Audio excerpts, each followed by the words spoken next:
Coils Support Course, Hair Porosity, the first step towards healthy hair. In this course, we'll talk about what is hair porosity, how to find out your hair porosity, and then we'll talk about each porosity individually. The first step towards healthy hair is knowing and understanding your hair's porosity. Your hair porosity will guide you and let you know how you should manage and care for your hair.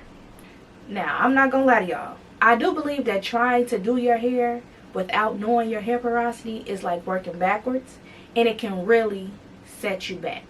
But as I mentioned before, we'll go deeper into your specific hair porosity later on in the course.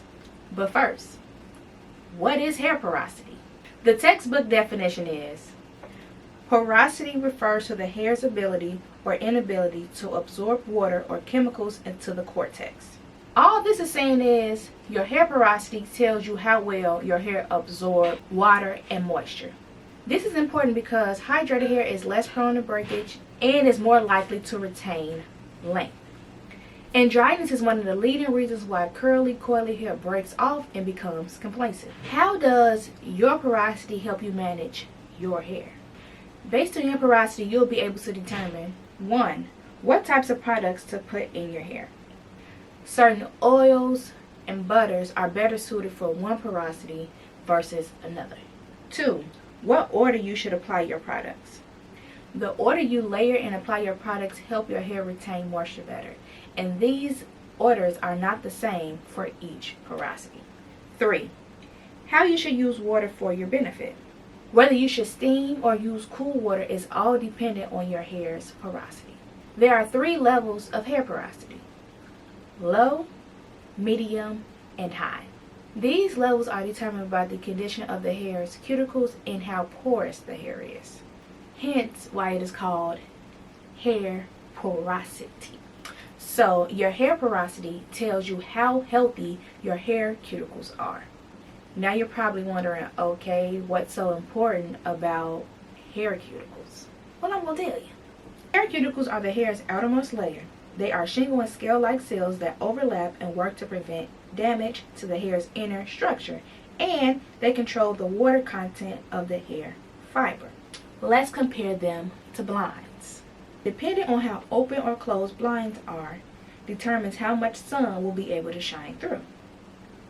In this analogy, water would be the sun and the cuticles are the blinds.